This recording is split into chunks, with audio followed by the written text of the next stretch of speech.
जय हिंद दोस्तों, बड़ी खुशखबरी और सच्ची खुशखबरी और लगभग आप समझ सकते हो कि 1 करोड़ 2 लाख लोगों के लिए जबरदस्त फायदा। यानी बहुत दिनों से इसका कयास लगा जा रहा था और कई तरह की वीडियो बन रहे थे, कई तरह का प्रेशर बन रहा था कि आखिर 8वें वेतन आयोग पर सरकार बजट में घोषणा करेगी या नहीं करेगी। लेकिन बजट तो बहुत दूर, आज और अभी अभी घोषणा कर दी। आप समझ सकते हो, रेल मंत्री जी हैं अश्विनी वैष्णव, वो इसकी घोषणा कर चुकी है। हर एक अखबार, पेपर, हर जगह हाईलाइटेड हो रहा है क्योंकि ये मुद्दा ही बहुत गर्म था। मैं साथियों इसके बाद में आता हूं, जो कैबिनेट में नहीं था फैसला, लेकिन आपकी जानकारी के लिए रखना चाहता हूं। माननीय प्रधानमंत्री जी ने केंद्र सरकार के सभी कर्मचारियों के लिए 8th सेंट्रल पे कमीशन को मंजूरी दे दी। 8th सेंट्रल पे कमीशन आप सब जानते हैं 1947 से अब तक 7 पे कमीशन हुए हैं और प्रधानमंत्री जी ने एक रेगुलर रिदम के साथ पे कमीशन बनाने का जो एक संकल्प लिया है, उसके हिसाब से 2016 में लास्ट पे कमीशन 7th पे कमीशन स्टार्ट हुआ था, तो 2026 में इसका टर्म कंप्लीट होता है। उससे वेल बिफोर 2025 में 8th पे कमीशन स्टैब्लिश करने से सफिशिएंट टाइम मिलेगा so that the recommendations can be received well before the completion of the period of 7th पे कमीशन। और दोस्तों, हमने कहा ना, सरकार ये चौंकाने वाले फैसले देती। सरकार के जैसे कि वित्त राज्य मंत्री पंकज चौधरी ने कहा था आज से 1 महीने पहले कि विचाराधीन ही नहीं है, लेकिन पूरा ड्राफ्ट तैयार हो गया है कि किस तरीके से आपको पैसा दिया जाएगा, क्या फिटमेंट फैक्टर होगा। लेकिन इसका प्रारूप छोटा होगा, जल्दी होगा, ये बात पक्की, क्योंकि सरकार अब निराश नहीं कर सकती। जैसा कि आज सवेरे भी खबर आई थी कि सरकार दूसरा नया तरीका अपना सकती है। वो कुछ भी नया तरीका हो सकता है वो, लेकिन 8वें वेतन आयोग की घोषणा हो गई है, उसका प्रारूप क्या हो सकता है, वो छोटा हो सकता है। जैसा कि फाइनेंशियल एक्सप्रेस ने कहा कि ऐसी रिपोर्ट संभवतः आ सकती है जिसमें फैसला आपके लिए सिर्फ और सिर्फ, उन्होंने कहा है कि 6 महीने लगे।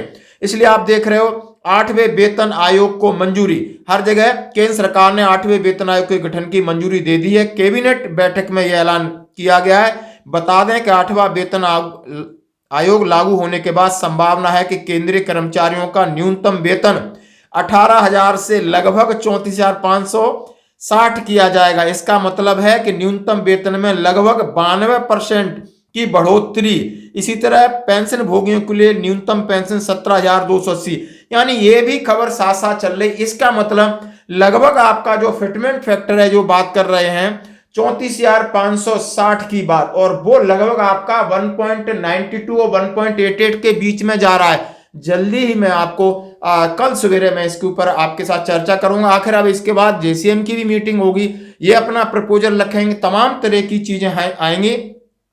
लेकिन ये जो खबर है, ये पुख्ता खबर है, इसमें ऐसा कोई असमंजस वाली बात है नहीं। और सवेरे आप देख सकते हो ब्रेकिंग न्यूज लगातार चल रहा है। दैनिक भास्कर ने लिखा है 2026 से इस तरीके से आप देख रहे हो सामने है कि केंद्र कर्मचारियों के लिए केंद्र सरकार ने गुरुवार को 8वें वेतन आयोग के गठन की मंजूरी दे दी। इस आयोग की सिफारिशें साल 2026 से लागू होंगी। यह जानकारी कैबिनेट बैठक के बाद केंद्रीय मंत्री अश्विनी वैष्णव ने दी। उन्होंने कहा कि 7वां वेतन आयोग 2016 में लागू हुआ था, इसकी सिफारिशें 2026 तक जारी रहेंगी। और उन्होंने श्रीहरिकोटा में तीसरे लॉन्च पैड को मंजूरी दी। केंद्र सरकार के साथ तमाम चीजों पर उन्होंने प्रकाश डाला। 8वें वेतन आयोग से सैलरी में क्या फर्क पड़ेगा। केंद्र सरकार हर 10 साल में नया वेतन आयोग लाती है। 7वां वेतन आयोग अभी चल रहा है। 31 दिसंबर 2025 को इसका कार्यकाल खत्म हो जाएगा। 8वें वेतन आयोग का वेतन मैट्रिक्स 1.92 के फिटमेंट फैक्टर का इस्तेमाल करके तैयार किया जाएगा। घोषणा फिटमेंट फैक्टर के आसपास कर दी है, इसलिए समझते हैं केंद्र सरकार जो पे लेवल 18 है, उन्होंने कहा है पे लेवल 1 से पे लेवल 18 तक सैलरी का चार्ट भी बना जा सकेगा। और उन्होंने कहा है कि मिनिमम 34,560 से लगा करके इतनी आपकी सैलरी बढ़ेगी। और पूरी प्रक्रिया उन्होंने सीधा दे दिया है। उन्होंने कहा है कि आपका जो डीए है इसका कुल 50% यानी उसका डीए का वो मर्ज किया जाएगा। तमाम चीजें हम डिटेल में वीडियो बनाएंगे। हालांकि कुछ कह रहे हैं कि सरकार को कम से कम 2.86 के फिटमेंट फैक्टर पर विकल्प बात करनी चाहिए। ये तमाम खबरें आ रही, बड़ी अच्छी खबरें दोस्तों, हम इसका स्वागत करते हैं। इंतजार था और डिटेल में हम जरूर आपको कल सवेरे कि आखिर 1.92 फैक्टर क्या होगा, 2.86 क्या होगा, ये तो उसके आसपास कहीं रहता है तो क्या होगा, हम अपने जीसू जवानों के लिए जरूर लेके आएंगे। धन्यवाद। हम कटोरा लेके भीख नहीं मांगेंगे, ये हमारा हक है, हम लेके रहेंगे। ये तो सरकार सीधी अंगुली से नहीं तो हमें टेढ़ी अंगुली करना आता है। सरकार इतनी स्वतंत्र नहीं है कि बिना हमारे पूछे कि हम वेतन आयोग भी नहीं देंगे और पे पेंशन संशोधन भी नहीं करेंगे, और जो भी प्रक्रिया लागू करेंगे हमसे गुजरना होगा। और सरकार की औकात नहीं है, और ये अंग्रेजों से चलता आ रहा है वेतन आयोग। और उसके बाद कोई भी हमारी सैलरी का मुद्दा हो, हमारे डीए डीआर का हो, भत्तों का मुद्दा हो, जेसीएम इसीलिए बनाया गया है। और जेसीएम के अंदर जितने आपके केंद्रीय संगठन है, उनके पदाधिकारी, उनके राय के बगैर ऐसा नामुमकिन है। और दोस्तों जय हिंद। मैं आपसे बात करना चाहता हूं कि आप समझ सकते हो कि फाइनेंशियल एक्सप्रेस की एक खबर छपी है, उसके बाद थोड़ा सा एक स्थिति और पैदा हो गई है कि आखिर सरकार ये मन बना चुकी है कि वेतन आयोग लाएगी नहीं, और उन्होंने कहा है कि हम 2 साल चक्कर नहीं काटेंगे, हम कुछ और मैकेनिज्म करेंगे।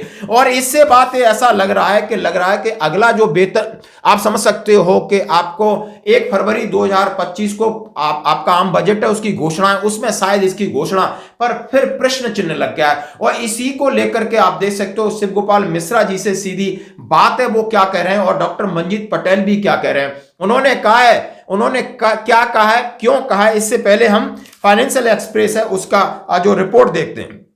8वां वेतन आयोग नहीं, सरकार वेतन आयोग प्रणाली को बदलने के लिए नए तंत्र की तलाश कर रही। 8वां वेतन आयोग समाचार, उन्होंने सीधा सीधा कहा है, एक सूत्र के अनुसार करोड़ों केंद्रीय कर्मचारियों, पेंशन भोगियों को झटका देते हुए केंद्र सरकार 8वें वेतन आयोग का गठन नहीं कर सकती और संभवतः वेतन आयोग प्रणाली को पूरी तरह समाप्त कर सकती है। यानी आप समझ सकते हो कि करोड़ों केंद्रीय कर्मचारी, एक सूत्र के अनुसार, फाइनेंशियल एक्सप्रेस है, बड़ा अखबार है, और उन्होंने कहा है कि ऐसी खबरें क्यों आती हैं, इसके ऊपर भी मैं बात करूंगा। उन्होंने कहा है कि सरकार ये खबरें लीक करती है, सरकार असमंजस की स्थिति पैदा करती है, सरकार इस तरीके से देगी जैसे एहसान कर रही। इसलिए उन्होंने एक खबर चलाई कि मोदी सरकार ने जनवरी 2016 में 7वें वेतन आयोग की सिफारिश को लागू करना शुरू कर दिया, और उम्मीद है कि पैनल का कार्यकाल 31 दिसंबर 2025 को समाप्त होगा। यानी जो पैनल 7वां वेतन आयोग का बनाया था, उसका कार्यकाल 31 दिसंबर 2025 को समाप्त होगा, जो 10 साल का होगा। 7वें वेतन आयोग से पहले 4थे, 5वें, 6ठे वेतन आयोग का कार्यकाल 10 साल का था। यही कारण है कि कर्मचारी और उनके संगठन आंदोलन कर रहे हैं कि 8वें वेतन आयोग के गठन की मांग कर रहे हैं। हालांकि सरकार ने कहा है कि वेतन पैनल का कार्यकाल तय नहीं है, जैसा कि व्यापक रूप से माना जाता है। अब एक नए तंत्र की खोज की खबर है, सरकारी कर्मचारियों को भी चिंता बढ़ने की संभावना। यानी हम कह रहे हैं कि वेतन आयोग 10 साल का रहता है, सरकार कह रही है ऐसा कुछ भी नहीं है। ना सरकार वेतन आयोग पर भरोसा कर रही है, और न सरकार आपकी जो पे कमीशन की पॉलिसी को कुछ अमेंडमेंट करना चाहती है, सरकार ना ही इसके ऊपर कोई विचार कर रही। ये सरकार के तीनों जवाब हैं। अब इन तीनों जवाबों से कहीं ना कहीं असमंजस की स्थिति, अनसर्टेनिटी की स्थिति पैदा हो जाती है, जो कि स्वाभाविक रूप से। अब इसकी ठोस पहल कौन करेगा? जो कि जितने कर्मचारी संगठन हैं, उनके जो पदाधिकारी हैं, और पदाधिकारी जो सीधे वित्त मंत्री से बात करते हैं, माननीय प्रधानमंत्री से बात करते हैं, कैबिनेट सचिवों से जो बात करते हैं, और एक आधिकारिक तौर पर जेसीएम जॉइंट कंसल्टिंग मशीनरी इसलिए बनाई गई है कि सरकार और श्रमिकों के बीच में कोऑर्डिनेशन करना, उनके वेलफेयर मेजर्स हो या उनके तमाम जैसे इश्यू, उनके शांति से समाधान निकालना। अब जो शांति से समाधान निकालने वाले 2 शख्सों के मैं आपको वीडियो दिखाऊंगा, आखिर वो क्या कह रहे हैं। एक बड़े शख्स कह रहे हैं कि हमें कटोरा या हमें भीख नहीं चाहिए, हम कटोरा लेकर, ये हमारा हक है। नहीं, हम आगे हमारे पास काम है, क्योंकि सरकार वो बैठे चेयर पे, लेकिन जमीन पे काम हम कर रहे हैं। उनका सरकार और कर्मचारी प्रतिनिधियों के बीच हाल ही में हुई सभी बैठकों की जानकारी रखने वाले सूत्रों ने बताया कि सरकार पहले की तरह नया वेतन आयोग गठित करने के बजाय केंद्रीय कर्मचारियों, पेंशन भोगियों के वेतन और पेंशन में संशोधन करने के लिए अलग तरीके पर विचार कर रही है। जैसा कि बहुत दिनों से सुगबुगाहट चल रही थी, सरकार कुछ नया करेगी, और सरकार ने सोचा है कि 2 साल तक घूमेंगे, सर्वे करेंगे, रिपोर्ट करेंगे हर महीने। इसकी सारी चीजें तो बाहर रहती हैं, तो इतना बड़ा हम जंजाल क्यों करें। इससे पहले आई रिपोर्ट में कहा गया कि केंद्र सरकार वेतन आयोग के स्थान पर नई प्रणाली और उन्होंने कहा है उसके हिसाब से करेगी। 8वें वेतन आयोग के ऊपर केंद्र का अभी तक क्या रुख रहा है, तो उन्होंने सिर्फ और सिर्फ विचाराधीन नहीं है, जो कि सरकार के तौर पर उन्होंने एक जवाब दिया है, जो कि वित्त राज्य मंत्री आपके पंकज चौधरी जी हैं। तो केंद्रीय सरकारी कर्मचारियों के लिए आगे क्या है? सरकार द्वारा अगला वेतन आयोग गठित करने की तत्काल कोई योजना से इनकार करने के बाद अखिल भारतीय राज्य सरकारी कर्मचारी महासंघ ने पिछले महीने घोषणा की थी, यदि उनकी मांग पूरी नहीं की गई तो नए साल में देशव्यापी आंदोलन करेंगे। उन्होंने कहा कि पिछले महीने वित्त मंत्रालय द्वारा कहे जाने के कुछ दिनों बाद 8वें वेतन आयोग को लेकर कोई प्रस्ताव विचाराधीन नहीं है। 3 दिसंबर को जो पत्र लिखा माननीय प्रधानमंत्री कैबिनेट सचिव को, उससे ऐसा लग रहा है कि सरकार के पास ये मंसूबा नहीं है। हाँ जी दोस्तों, बड़ी विडंबना है, सच आप देख सकते हो, ये फाइनेंशियल एक्सप्रेस है और ये 15 जनवरी का है। इस प्रकार जितने भी आपके अखबार हैं इस बात को लेकर चिंता जता रहे हैं कि सरकार आखिर सोच क्या रही है, सरकार आखिर कर क्या रही है, सरकार आखिर करना क्या चाह रही है। उन्होंने कहा कि इस सरकार का ये रहता है कि यदि आप किसी भी चीज पर विचार कर रहे हो उसके हटके कुछ नया चीज लेके आएगी, तो नए चीज का इसके मन में चल रहा है। अब नए चीज में अब वो क्या डालेंगे, लेकिन बात यह है कि अपनी मर्जी से इस तरीके से करना ये सरकार के लिए सही नहीं। जैसा कि शिव गोपाल मिश्रा जी भी कह रहे हैं, डॉक्टर मंजीत पटेल जी कह रहे हैं कि बिना हमारे साथ परामर्श किए, बिना हमारी चीजों को समझे, मानना अलग बात है, पहले उनको हमारी चीजों को समझना होगा कि हमारी समस्या क्या है, और उसके ऊपर एक कमेटी बैठेगी, उसके ऊपर बातचीत होगी, क्या ड्राफ्ट बनेगा हमें दिखाया जाएगा। नहीं तो उन्होंने कहा सरकार तो एनपीएस के बाद यूपीएस भी नहीं लागू कर रही थी, हमने सरकार को झुकाया, हमें झुकाना आता है। और ये बात कही है शिव गोपाल मिश्रा जी ने, ताकि आप इनके बीच भी के मैं आपके साथ ऑडियो और वीडियो क्लिप भी आपके साथ शेयर कर रहा हूं। धन्यवाद दोस्तों।